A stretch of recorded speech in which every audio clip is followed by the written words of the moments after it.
Hello guys, welcome to our channel. This is Teja. ప్రస్తుతం మనతో పాటు సీనియర్ జర్నలిస్ట్ దుర్గా గారు ఉన్నారు. నమస్తే మేడం. నమస్తే. సో మాజీ ముఖ్యమంత్రి జగన్మోహన్ రెడ్డి గారు అసెంబ్లీ సమావేశాలకి రాననుకున్నారు. మొత్తానికి అసెంబ్లీ సమావేశాలకైనా హాజరయ్యారు, ప్రమాణ స్వీకారం చేశారు. దాని తర్వాత జగన్మోహన్ రెడ్డి గారు అసెంబ్లీ నుంచి దొడ్డిదారిన జారుకున్నారంటూ కూడా ఒక వార్త వెలుగులోకి వచ్చింది. సో దాని గురించి మాట్లాడతారు. నిన్నటి వరకు వస్తారా రారా ఒక సందిగ్ధంలో అందరూ ఉన్నారు. ఇప్పుడు ఏదో ఇవాళ ఆయన శాసనసభకు వచ్చి ప్రమాణ స్వీకారం చేశారు ఎమ్మెల్యేగా. చేసినప్పుడు జగన్మోహన్ అనే నేను అన్నాడు ఆయన, అని మళ్ళా జగన్మోహన్ రెడ్డి అనే నేను అన్నాడు ఆయన. రెడ్డి అనేది మర్చిపోయాడు ఆయన. అంటే ఒకటి ఆయన రెడ్డి కాదు కాబట్ట, లేదు ముద్రగడ పద్మనాభానికి నిన్ననే గెజిట్ వచ్చింది రెడ్డిగా, పద్మనాభ రెడ్డిగా ఆయన పేరు మార్చుకుంటే నిన్న గెజిట్ వచ్చింది. గెజిట్ లో ఆయన పేరు రెడ్డిగా మారింది కాబట్టి ఆయనకి దానం చేశారా. ఎందుకంటే అటు కాపులు కూడా ఆయన రానివ్వట్లేదు కదా. ఇప్పుడే ముద్రగడ గారు ఇవాళ బాధపడుతూ ఇందాకే ఒకటి విడుదల చేశాడు ఆయన. నన్ను చంపేయండి కావాలంటేను, నేను ఈ జనసేన వాళ్ళ మాటలు పడలేకపోతున్నాను, బూతులు మాట్లాడుతున్నారు, మేము అనాథలం అన్నాడు ఆయన. మేము చేతకాని వాళ్ళం అన్నట్టుగా అలా ఎందుకు అనుకుంటాడు ఆయన? జగన్మోహన్ రెడ్డి గారు ఉన్నారు కదా మేడం. అదే మరి. అందుకే మనం తొందరపాటు ఉంటే ఇగో ఇలాగే ఉంటాయి రాజకీయాల్లో. ఉభయభ్రష్టత్వం అయ్యాడు ఆయన. అది.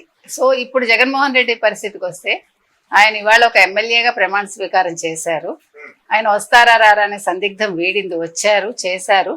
అయితే ఆయనకి కేటాయించిన కుర్చీలో కూర్చోకుండా ఆయన వెళ్ళిపోయారు. అది విషయం. మరి కూర్చోవాలి కదా, నువ్వు ఎదుర్కోవాలి కదా. అది కౌరవ సభ కాదు, గౌరవ సభ అని ఇవాళ చంద్రబాబు నాయుడు గారు చెప్పారు కదా. నిన్న ఏం మాట్లాడారు జగన్మోహన్ రెడ్డి? వాళ్ళ ఎమ్మెల్యేలు, మాజీ ఎమ్మెల్యేలు, మాజీ మంత్రులు వాళ్ళందరిని ఉద్దేశించి మాట్లాడినప్పుడు గత 5 ఏళ్లుగా ఏం మాట్లాడారో, ఎన్నికల ముందు ఏం మాట్లాడారో సేమ్ స్క్రిప్ట్ చదివాడు ఆయన. ఎక్కడా ఒక అక్షరం పొల్లిపోకుండా, ఎక్కడా మార్పు లేదు. ఆయనలోనూ మార్పు లేదు, ఆయన స్పీచ్ లోనూ మార్పు లేదు. కాబట్టి స్క్రిప్ట్ మార్చుకో జగన్ అంటున్నాం మనం. స్క్రిప్ట్ మార్చుకో జగన్, కొంచెం నీ ఏమనాలి హావభావాలు మార్చుకో, నువ్వు ఇంకా అదే ఇదిలో ఉండకు అని ఆయనకు చెప్తున్నాం మనం. ఎందుకు చెప్తున్నామంటే నిన్న ఏమి కొత్తగా మాట్లాడలేదండి, అదే మాటలు. పైగా ఈయనెవరు, అయ్యన్న పాత్రుడు స్పీకర్ అని ఆయన మాట్లాడాడు. అంటే అయ్యన్న పాత్రుడు మంచివాడే వ్యక్తిగతంగా, కాకపోతే ఆయన నోరు కొంచెం మంచిది కాదు. ఆయన ఊరుకోడు ఎవడిని. అందుకని ఒకవేళ అందుకోసం ఇవాళ ఆయన శాసనసభకు వచ్చి ఎమ్మెల్యేగా ప్రమాణ స్వీకారం చేశారా అనే డౌట్ కూడా చాలా మందిలో ఉంది. ఎందుకంటే ఇవాళ ఉన్నది బుచ్చయ్య చౌదరి గారు ప్రోటెం స్పీకర్ కాబట్టి, బుచ్చయ్య చౌదరి గారు పెద్ద మనిషి, గొడవ లేదు, అందుకని వచ్చి చేశారా, లేదు అధికార పక్షం వాళ్ళని అంటే వాళ్ళ మొహాల్లో ఉండే ఆశ్చర్యాన్ని చూడ్డానికి వచ్చాడా ఆయన, లేదు ప్రజల కోసం వచ్చాడా మనకు తెలియదు. మొత్తానికి అయితే వచ్చి ఎమ్మెల్యేగా ఆయన ఒక సాధారణ ఎమ్మెల్యేగా ఇవాళ ప్రమాణ స్వీకారం చేసి వెళ్ళారు. ఇది ఇవాళ ఆరంభం. అయితే జగన్మోహన్ రెడ్డి సాధారణ ఎమ్మెల్యే అంటున్నారు, అసెంబ్లీకి వచ్చిన వాళ్ళందరూ కూడా సాధారణ ఎమ్మెల్యేలే. ఎందుకు చెప్తున్నాం అంటే ఈయన మాజీ ముఖ్యమంత్రి కాబట్టి ఇవాళ సాధారణ ఎమ్మెల్యే అన్నాం అంతే. అంతేగాని ఎమ్మెల్యేకి ఉండే గౌరవం అలాగే ఉంటుంది, అది ఎక్కడికి వెళ్ళదు. ఎవరికైనా ఎమ్మెల్యేనే ప్రజలు ఎన్నుకుంటారు కాబట్టి ఆ గౌరవం ఎలాగా ఉంటుంది. కాకపోతే ఆయన మాజీ ముఖ్యమంత్రి కాబట్టి ఒకసారి మనం గుర్తు చేస్తున్నాం. ఈయన ఒక ముఖ్యమంత్రి హోదాలో ఉండి గతంలో ఏం చేశారు శాసనసభలో. 2019 డిసెంబర్ 13న చంద్రబాబు నాయుడు గారి భార్య గురించి వీళ్ళందరూ మాట్లాడినప్పుడు ఈయన ఒక ముఖ్యమంత్రిగా ఎలా బిహేవ్ చేశాడు గుర్తు చేసుకోవాలి ఆయన. ఆ రోజు చంద్రబాబు నాయుడు గారు నేను మళ్ళా రాను సభకి అని చెప్పేసి వెళ్ళారు. మళ్ళా ముఖ్యమంత్రిగా ప్రమాణ స్వీకారం చేసిన రోజునే వస్తాను అని ఆయన మాట ఆయన నిలబెట్టుకున్నాడు. ఆ మాట నిలబెట్టుకోవడానికి ప్రజలు దోహదం చేశారు, జనసేన పవన్ కళ్యాణ్ దోహదం చేశాడు, ముఖ్యంగా నారా లోకేష్ కూడా తిరిగారు, వాళ్ళ పార్టీని గెలిపించుకున్నారు వీళ్ళందరూ కలిపి. అంటే ఇక్కడ మనం చెప్పుకోవాల్సింది కాపులు కమ్మ ఇద్దరు కలిసికట్టుగా ఓట్లు చీలకుండా పనిచేశారు. అంటే అది నియోజకవర్గాల వైజ్ కావచ్చు, ఇండివిజువల్గా కావచ్చు, అంటే వాళ్ళిద్దరూ కలిసికట్టుగా పనిచేయటం వల్లే ఈరోజు ఈ విజయం సాధ్యమైంది నన్ను అడిగితే. ఇందుకు పవన్ కళ్యాణ్ చాలా దోహదం చేశారు. ఎందుకంటే ఇవాళ పవన్ కళ్యాణ్ 100% 100% మ్యాండేటరీ తెచ్చుకున్నాడు ఆయన. అది ఎక్కడా లేదు. మనకు తెలిసి ఎవరు 100% నెగ్గిన వాళ్ళు మనకు తెలియదు.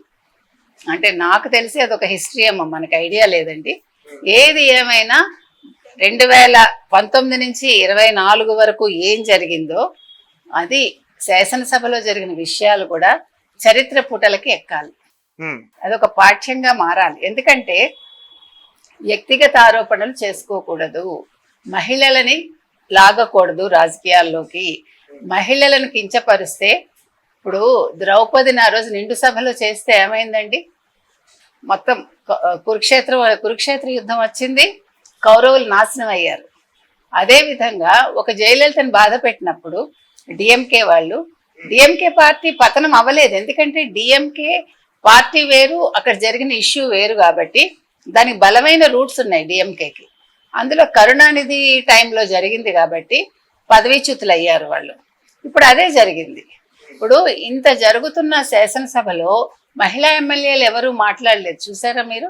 మహిళా మంత్రులు ఎవరు ఆ రోజు? వైసీపీ మంత్రులు, ముఖ్యంగా రోజా లాంటి వాళ్ళు దాని మీద రియాక్ట్ అవ్వలేదు. తప్పు కదా అది. సో ఈ రోజు ఒక పార్టీ పడిపోయిందంటే అంటే కర్ణుడి చావుకి చాలా కారణాలు ఉన్నట్టుగా ఈరోజు జగన్మోహన్ రెడ్డి పతనానికి ఆ రోజు ఆ కారణం కూడా, ఆ రోజు జరిగిన ఆ అంశం కూడా ఒక కారణం అయింది. కాబట్టి ఈ రోజు ఆయన ఓడిపోవటానికి సంక్షేమాలు ఎవరిని గెలిపించవు. మనం పదే పదే అదే చెప్తున్నాం, మీకు గుర్తుంటే. సంక్షేమం ఒక్కటి ఉంటే ఎవరు కూడా అధికారంలోకి రారు. ఇవాళ చంద్రబాబు నాయుడు గారు కూడా సంక్షేమాలు ప్రకటించారు, మీకు గుర్తుంటే. కానీ ఆయన సంక్షేమాల కంటా కూడా రాష్ట్ర అభివృద్ధి వైపు డే 1 నుంచి ఆయన తన దృష్టిని పెట్టారు, మీరు గమనిస్తే. ఇప్పుడు చాలా మంది అడగచ్చు, సంక్షేమాల మీద ఫైల్స్ మీద సంతకం చేయలేదేంటి అని. సంక్షేమ పథకాలకి ఫైల్స్ మీద సంతకం చేయక్కర్లే, అవి ఆటోమేటిక్ గా జరిగిపోతాయి. ఫస్ట్ వస్తే ప్రభుత్వ ఉద్యోగులకి జీతాలు పడతాయి. ఫస్ట్ వీక్ లో అందరికి వెళ్లాల్సిన సంక్షేమాలు వెళ్తాయి. ఇప్పుడు ముఖ్యంగా ఆంధ్రప్రదేశ్కి కావాల్సింది పోలవరం, అది జగన్మోహన్ రెడ్డి చేయలేదు. నెక్స్ట్ అమరావతి జగన్మోహన్ రెడ్డి పాడుపెట్టాడు. నెక్స్ట్ రైల్వే లైన్లు జగన్మోహన్ రెడ్డి పట్టించుకోలేదు. ప్రత్యేక హోదా గురించి ఆయన పదే పదే మాట్లాడుతున్నాడు జగన్మోహన్ రెడ్డి. 16 మంది ఎంపీలు ఉన్నారు, ఎందుకు ప్రత్యేక హోదా గురించి మాట్లాడటం లేదు చంద్రబాబు నాయుడు అని అడుగుతున్నాడు ఆయన. నువ్వు 2019 నుంచి 24 వరకు ఏం చేశావు? ముఖ్యమంత్రి హోదాలో నీ దగ్గర 22 మంది ఎంపీలు ఉన్నారు, నువ్వు ఏం చేశావు? అంతే కదా. ఇప్పటికన్నా అప్పుడు ఒక 6 మెంబర్స్ ఎక్స్ట్రా ఉన్నారు కదా. మరి నువ్వు ప్రతిసారి వెళ్ళి ఢిల్లీకి ప్రత్యేక విమానంలో ఏం చేశావు? నీ కేసులు మాఫీ చేసుకున్నావా? సిబిఐ కోర్టు శుక్రవారం నేను పిలవకుండా ఉండడానికి నువ్వు అక్కడ వాళ్ళ ముందు మోకరిల్లు వచ్చావా? నువ్వేం చేసావని? నువ్వు 5 ఏళ్లలో రాష్ట్రాన్ని ఏం చేశావు? 500 కోట్లు ఇచ్చి ఒక విలాస భవనాన్ని కట్టించుకున్నావు.